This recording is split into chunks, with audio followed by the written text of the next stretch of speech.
Last lecture में हमने Indian state की एमर्जेंस और डेवलपमेंट डिस्कस की थी, लेकिन एक इम्पोर्टेंट क्वेश्चन तो अभी भी बचा हुआ है। आज के टाइम में इंडियन स्टेट का एक्चुअल रोल क्या है और उसके सामने कौन कौन से चैलेंजेस हैं। आज के पार्ट 2 में हम यूनिट 11 का इम्पोर्टेंट सेक्शन डिस्कस करने वाले हैं कि इंडियन स्टेट का रोल क्या है, इश्यूज क्या है इसके आगे। ये topic exam point of view से बहुत इंपॉर्टेंट है, तो प्लीज वीडियो पूरा देखिएगा। Welcome back to my channel the education park. Unedited video ला रही हूँ मैं आप सामने, तो गलतियां हो सकती है, तो प्लीज प्लीज अगर कोई गलती हो तो बताइएगा कि मैंने कहाँ गलती करी, क्या गलत लिखा, क्या गलत बोला, ताकि मैं उनको इम्प्रूव कर सकूं। तो सबसे पहले हम role of the Indian state को डिटेल में समझेंगे। The role of Indian state क्या है, एक्सपेंड हो गया है, चेंज हो गया इंडिपेंडेंस के बाद। स्टेट परफॉर्म कर रहा है सेवरल इंपॉर्टेंट फंक्शंस, जिसमें पॉलिटिकल, इकोनॉमिक, सोशल स्फेयर्स, हर एरिया में काम हो रहा है। तो पॉलिटिकल रोल क्या है, क्या क्या रोल चेंज हुए हैं, तो रोल क्या है पहले तो हमें ये पता होना चाहिए। तो पॉलिटिकल रोल क्या है इंडिया में। Indian state is responsible for maintaining the democratic political system. आपको पता है हमारा डेमोक्रेटिक पॉलिटिकल सिस्टम है। हम लोगों में से ही लोग चुने जाते हैं, सरकार बनाते हैं, 5 साल सरकार को चलाते हैं, हम ही लोग उनको चुनते हैं। तो डेमोक्रेटिक रोल है। एक इंडिपेंडेंट हमारा इलेक्शन कमीशन कमीशन बना हुआ है, जो ये सारे इलेक्शंस को कंडक्ट करता है। तो मेन रिस्पॉन्सिबिलिटीज क्या थी इसमें, लॉ एंड ऑर्डर को मेंटेन करना, नेशनल सिक्योरिटी को प्रोटेक्ट करना। पॉलिटिकल, ये भी हमारा पॉलिटिक्स का ही काम है। अच्छा, अब आज देखते हो कि पाकिस्तान हम पर हमला कर रहा है या कुछ कोई और कर रहा है, तो ये नेशनल सिक्योरिटी को प्रोटेक्ट करने का जिम्मा रूलिंग सरकार का रहता है। फ्री एंड फेयर इलेक्शंस करवाना, फंडामेंटल राइट्स को प्रोटेक्ट करना, और रूल ऑफ लॉ से देश को चलाना। तो स्टेट क्या है, पॉलिटिकल स्टेबिलिटी को भी इंश्योर करते हैं कि सरकार 5 साल चले, उससे पहले नहीं गिरे, डेमोक्रेटिक गवर्नेंस हो, लोगों के लिए हो, लोगों के द्वारा हो कंट्री में। देन आता है हमारा इकोनॉमिक रोल। अब इकोनॉमिक रोल क्या कहता है कि अर्ली डिकेड्स में जब इंडिपेंडेंस के बाद स्टेट ने एक डोमिनेंट रोल प्ले किया था। मैंने आपको बताया कि पुश रोल था। मेजर इकोनॉमिक फंक्शंस क्या थे, economic planning, development of infrastructure, public sector industries को बनाना, मार्केट को रेगुलेट करना, और रीजनल डेवलपमेंट को भी बैलेंस करना। मतलब आपने देखा होगा कि हमारे देश में डिफरेंट स्टेट्स हैं, सबकी डेवलपमेंट डिफरेंट है। कुछ स्टेट्स बहुत रिच हैं, कुछ स्टेट्स में डेवलपमेंट अभी भी नाम मात्र है। तो इसलिए बैलेंस्ड रीजनल डेवलपमेंट को प्रमोट करना था। तो आफ्टर 1991 जो रिफॉर्म्स हुए थे, अभी हम इकोनॉमिक रिफॉर्म सब देख के हटे हैं कि एलपीजी हुआ था, लिबरलाइजेशन, प्राइवेटाइजेशन, देन ग्लोबलाइजेशन। तो रोल ऑफ स्टेट शिफ्ट हो गया था। अब स्टेट क्या कर रहा है, रेगुलेटरी फंक्शन कर रहा है। अब डोमिनेटिंग या कंट्रोलिंग फंक्शंस नहीं करता है, पॉलिसी को फॉर्मुलेट करता है, इम्प्लीमेंट करता है, और क्रिएट एक favourable environment for private investment. और प्राइवेट इन्वेस्टमेंट के लिए एक फेवरेबल इन्वायरमेंट, हम फॉरेन इन्वेस्टमेंट्स को अपने देश में प्रमोट कर रहे हैं कि वो लोग आए हमारे देश में इन्वेस्टमेंट करें, एमएनसीज खोल रहे हैं। तो इस तरह का हमें एक एनवायरनमेंट दे जहाँ पर बहुत सारी लाइसेंसिंग ना हो, बहुत सारे लीगल एस्पेक्ट्स ना हो कि उनको बहुत टाइम लगे या उनको बहुत दिक्कतें आए। तो हम एक उनको फेवरेबल एनवायरनमेंट प्रोवाइड करा रहे हैं इन्वेस्टमेंट के लिए। तो state act as a facilitator. State जो है एक फैसिलिटेटर का काम कर रहा है, ये रेगुलेटर नहीं है।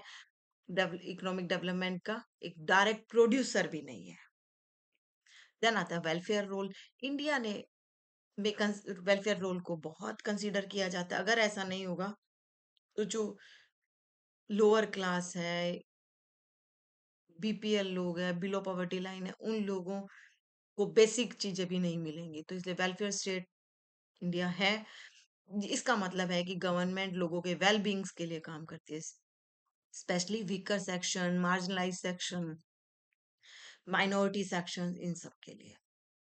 तो मेजर वेलफेयर फंक्शन क्या करती है, पॉवर्टी के हटाने के प्रोग्राम चलाते हैं, रूरल डेवलपमेंट प्रोग्राम चलाती है, एम्प्लॉयमेंट जनरेशन स्कीम चलाती है, सोशल सिक्योरिटी प्रोग्राम चलते हैं और एजुकेशन और हेल्थ सर्विसेज के भी प्रोग्राम चलते हैं।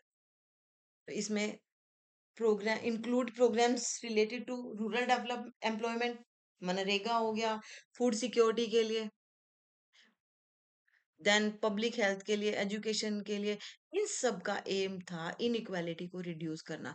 जो गरीब लोग हैं, जो मार्जिनलाइज्ड लोग हैं, वीकर सेक्शंस हैं, उनको ये चीजें अगर गवर्नमेंट फ्री में प्रोवाइड कराएंगी तो इनइक्वालिटी कुछ कम हो सकती है, वो भी बाकी लोगों के साथ मैच कर सकते हैं, इक्वल हो सकते हैं और उनका भी एक क्वालिटी ऑफ लाइफ इंप्रूव हो सकता है।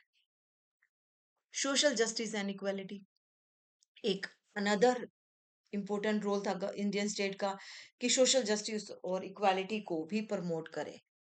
इसके लिए क्या-क्या मेजर्स लिए गए? रिजर्वेशंस दी गई। SC, ST, OBC, womens, minorities, PWDs, तो रिजर्वेशन पॉलिसीज चलाई गई। राइट्स को, माइनॉरिटीज के राइट्स को प्रोटेक्ट किया गया। वेलफेयर प्रोग्राम चलाए गए वीमेन एंड चिल्ड्रन के लिए और पॉलिसीज सोशल डिस्क्रिमिनेशन को दूर करने के लिए पॉलिसीज चलाई गई। ये मेजर्स जो गवर्नमेंट ने लिए थे, ये एक इन्होंने एक इंक्लूसिव और इक्विटेबल सोसाइटी का को बनाया। इंक्लूसिव जिसमें सब लोग शामिल होते हैं और इक्विटेबल सोसाइटी, सबको एक इक्वल प्लेटफॉर्म दिया। इस देन आता है गवर्नमेंट का या स्टेट का रेगुलेटरी रोल। मॉडर्न इकोनॉमी में स्टेट एक रेगुलेटर के तौर पर काम करता है। फंक्शंस इसके क्या क्या हैं? इंडस्ट्रीज और मार्केट्स को रेगुलेट करता है, प्राइसेस को रेगुलेट करता है, कंज्यूमर के इंटरेस्ट को प्रोटेक्ट करता है, कंज्यूमर राइट्स बनाए गए हैं। आप जहां पर अगर आपके साथ कोई फ्रॉड हुआ है कोई प्रोडक्ट के लिए, तो आप वहां पर अपनी एप्लीकेशन डाल सकते हो। मोनोपलीज को कंट्रोल करते हैं, मोनोपलीज होती है वहां पे प्राइसेस बहुत बढ़ जाते हैं, तो उसको भी कंट्रोल करते हैं। और फेयर कंपटीशन को मेंटेन किया जाता है कि जो कंपटीशन है वो फेयर हो। वेरियस रेगुलेटरी इंस्टीट्यूशन बनाए गए इस पर्पस के लिए, मतलब इनके ऊपर बहुत सारे ऐसे ऑफिसेज बनाए गए, कंज्यूमर कोर्ट बनाई गई, प्राइ बहुत सारी पॉलिसीज बनाई गई ताकि इन सारी गलत प्रैक्टिसेस को रोका जा सके। इंडियन स्टेट्स के आगे बहुत सारे इश्यूज हैं। बहुत सारी डेवलपमेंट के होने के बाद भी इंडियन स्टेट्स में बहुत सारे चैलेंजेस नजर आते हैं हमें, और वो क्या है? सबसे पहला तो है पॉवर्टी एंड इनइक्वालिटी। हम पॉवर्टी को हटाने के बहुत सारे उपाय कर रहे हैं, बट फिर भी आज एक लार्ज सेक्शन ऑफ पॉपुलेशन आज भी पॉवर्टी को फेस कर रहा है, जहां पर अनएम्प्लॉयमेंट है और इकोनॉमिक इनइक्वालिटी है।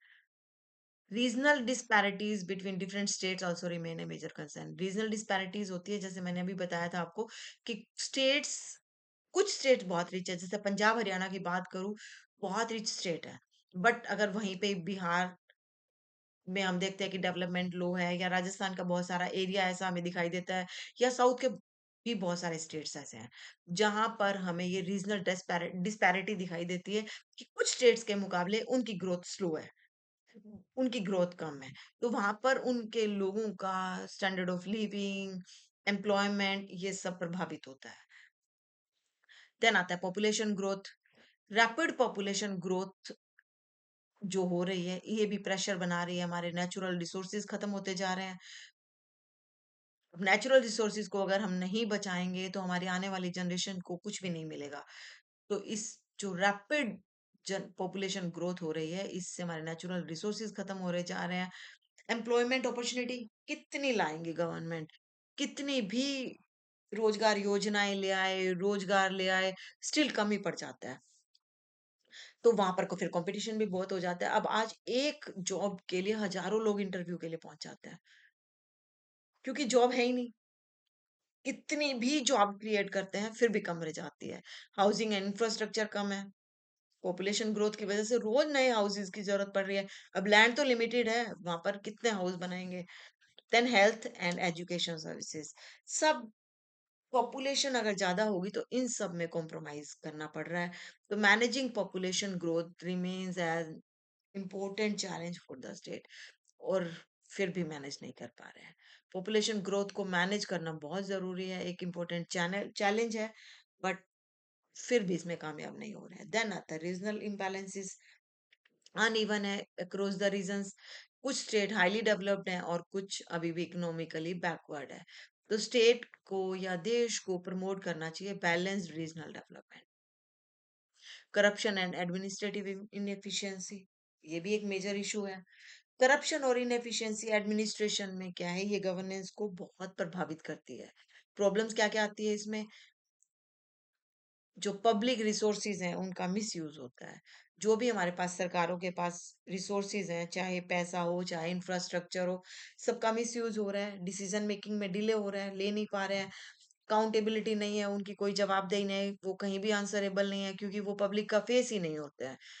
तो इसीलिए ट्रांसपेरेंसी को इम्प्रूव करना और एडमिनिस्ट्रेशन की एफिशिएंसी को बढ़ाना एक इम्पोर्टेंट चैलेंज है। देन है ग्लोबलाइजेशन चैलेंज। अब जब हम कंपटीशन ही पूरे वर्ल्ड से कर रहे हैं तो ये भी एक चैलेंज है।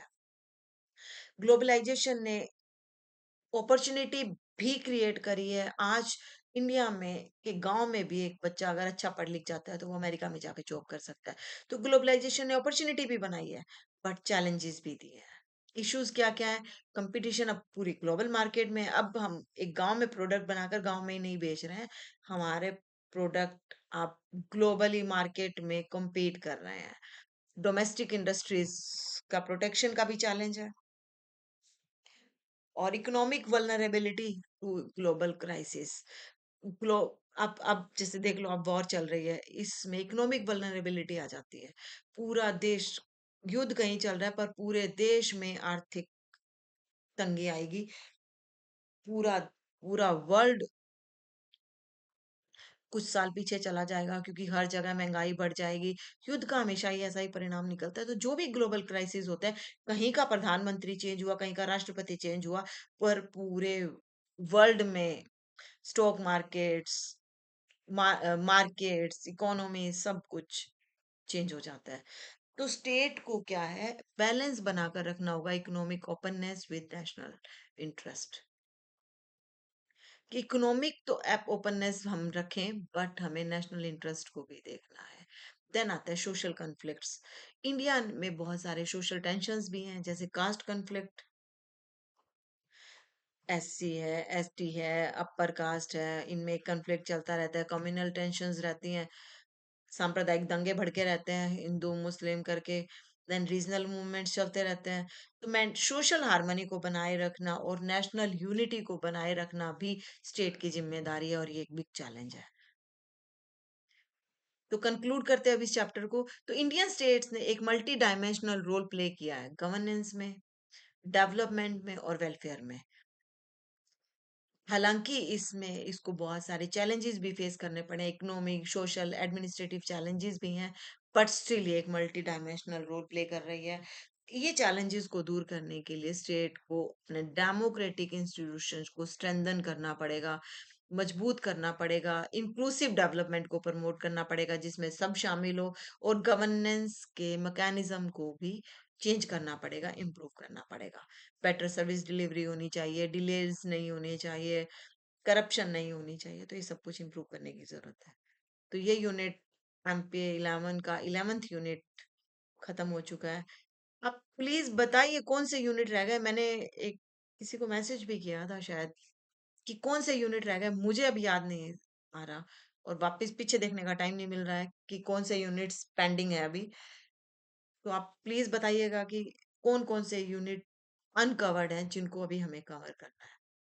सब्सक्राइब करिए, कमेंट करिए, बताइए मुझे क्या कमियां हैं। प्रोज कॉन्स बहुत होते हैं, बताओगे तो मुझे भी पता चलेगा। Thank you.